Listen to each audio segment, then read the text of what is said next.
तो भक्तों, अक्सर हम सोचते हैं कि भगवान किस प्रकार अपने भक्तों की रक्षा करते हैं और कैसे सच्ची भक्ति से जीवन में सुख, शांति और मोक्ष की प्राप्ति होती है। मोक्षदा एकादशी उसी भक्ति का प्रतीक है।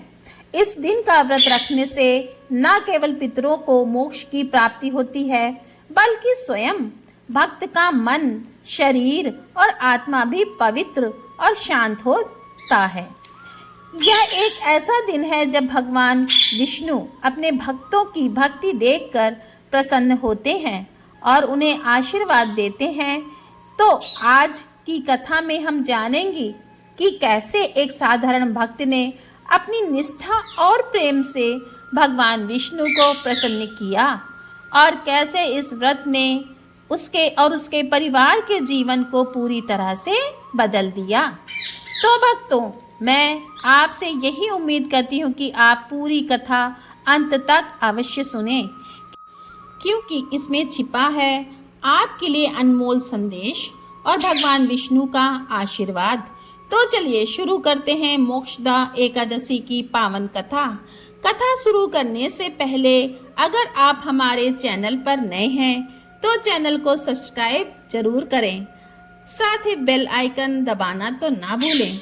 अगर वीडियो पसंद आए तो वीडियो को लाइक और शेयर भी करना ना भूलें। बहुत समय पहले की बात है, भद्रावती नगरी नाम का एक सुंदर नगर था। वहाँ वैखानस गोत्र के वैखानस नामक एक ज्ञानी ब्राह्मण रहते थे। उसी नगर में वैखानस वंश से उत्पन्न एक राजा वैखानस राज्य करते थे। वे अपने राज्य के प्रति बहुत न्यायप्रिय और धर्मात्मा थे। राजा धर्म, यज्ञ, ज्ञान और सत्कर्मों में निष्ठा रखते थे। एक दिन उन्होंने अपने राज्य सभा मंडल में बैठे बैठे कहा, हे ब्राह्मणों, आजकल मेरे मन में एक अजीब सी व्याकुलता है। मुझे रात्रि में स्वप्न में अपने पितरों के विलाप की आवाज सुनाई देती है। वे मुझे पुकारते हैं जैसे वे किसी गहरे दुख में हों। राजा की यह बात सुनकर सभी ब्राह्मण और पुरोहित स्तब्ध रह गए। राजा बोले, हे ब्राह्मणों, मेरे पितरों कौन से कर्म के कारण इस कष्ट को भोग रहे हैं? मैं क्या करूं जिससे उन्हें मोक्ष मिल सके? इतने में भगवान विष्णु के प्रिय भक्त महर्षि नारद जी वहां पधारे। राजा ने उन्हें प्रणाम किया और अपने स्वप्न का वर्णन किया। नारद जी ने कहा, राजन, यह कोई सामान्य बात नहीं है। तुम्हारे पितृ वास्तव में पाताल लोक में यातना झेल रहे हैं। वे अपने पूर्व कर्मों के कारण वहां बंदी हैं। राजा के नेत्रों में आंसू आ गए। राजा ने कहा, हे मुनिवर, क्या कोई ऐसा उपाय है जिससे मेरे पितरों को मुक्ति मिल सके? नारद जी के करुणा से मुस्कुराते हुए कहा, राजन, मार्गशीर्ष मास की शुक्ल पक्ष की एकादशी को मोक्षदा एकादशी कहा जाता है। इस दिन यदि आप व्रत रखें, भगवान विष्णु की पूजा करें और अपने पितरों के नाम से पुण्य अर्पित करें तो आपके पितृ तुरंत मोक्ष प्राप्त कर लेंगे। अनुसार मोक्षदा एकादशी का व्रत रखा। उन्होंने दिन भर उपवास किया। रात्रि में भगवान विष्णु का कीर्तन और स्मरण किया। रात के अंतिम पहर में राजा ने भगवान विष्णु से प्रार्थना की, हे श्री हरि विष्णु, यदि मैंने कभी कोई शुभ कार्य किया हो तो उसका फल मेरे पितरों को अवश्य प्राप्त हो, उन्हें उनके दुख से मुक्ति मिले। तभी अचानक से तेज प्रकाश फैला और भगवान श्री हरि विष्णु 4 भुजाओं के साथ शंख, चक्र, गदा और पद्म धारण किए हुए प्रकट हुए। भगवान बोले, राजन, तुम्हारी भक्ति और पितृ भक्ति देखकर मैं अत्यंत प्रसन्न हूँ। तुम्हारे पितरों को आज से मुक्ति प्राप्त होगी। इतना कहते ही दिव्य आकाशवाणी हुई, राजन, तुम्हारे पितर स्वर्ग के दिव्य लोकों में चले गए हैं। राजा भाव विभोर हो गए। उनके नेत्रों में आंसू झरने लगे। उन्होंने भगवान विष्णु को नमन करते हुए कहा, हे प्रभु, आपके अनुग्रह से मेरे पितृ मुक्त हुए हैं। अब मेरा जीवन सफल हो गया है। भगवान विष्णु ने कहा, जो कोई भी इस एकादशी का व्रत रखेगा, कथा सुनेगा या सुनाएगा, उसके पितरों को मोक्ष मिलेगा और उसके जीवन से सभी पाप दूर हो जाएंगे। इस प्रकार मोक्षदा एकादशी की कथा सुनकर सभी ब्राह्मण, देवता और राजा हर्षित हुए। राजा ने उस दिन से अपने राज्य में यह संकल्प लिया कि हर वर्ष मोक्षदा एकादशी पर व्रत रखा जाएगा। कहा जाता है कि उस दिन से उनके राज्य में कभी अकाल नहीं पड़ा और सभी प्रजा के लोग भक्ति और धर्म में स्थिर हो गए। इसी प्रकार एक गोकुल नगर में राजा वैभव नामक धर्मात्मा राजा राज्य करते थे। उनके राज्य में लोग धर्म और भक्ति में निष्ठावान थे, परंतु राजा हमेशा यह सोचते रहते थे कि क्या उनके प्रजा और परिवार के लोग सही मार्ग पर चल रहे हैं।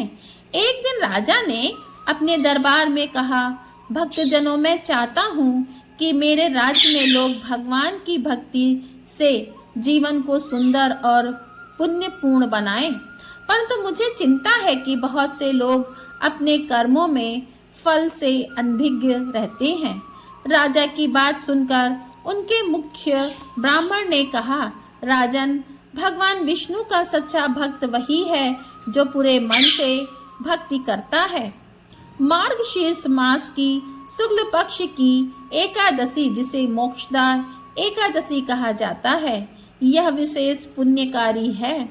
राजा ने उत्सुकतावश पूछा, बताइए, यह एकादशी किस प्रकार पुण्य और मोक्ष का कारण बनती है। ब्राह्मण ने हंसते हुए कहा, राजन, यह कथा सुनिए। नगर में एक साधारण और धर्मात्मा व्यक्ति रहता था, जिसका नाम था भक्तिनाथ। भक्तिनाथ को भगवान विष्णु की भक्ति में गहरी आस्था थी और वह हमेशा धर्म का पालन करता था, जरूरतमंदों की मदद करता था। एक दिन भक्तिनाथ ने सुना कि मार्गशीर्ष मास की शुक्ल पक्ष की एकादशी में वह यह व्रत करेगा और भगवान विष्णु की विशेष रूप से पूजा करेगा, जिससे भगवान विष्णु प्रसन्न होंगे।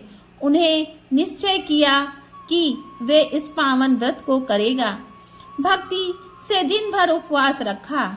शाम को अपने घर में भगवान विष्णु का स्मरण करते हुए उन्होंने रात्रि जागरण किया।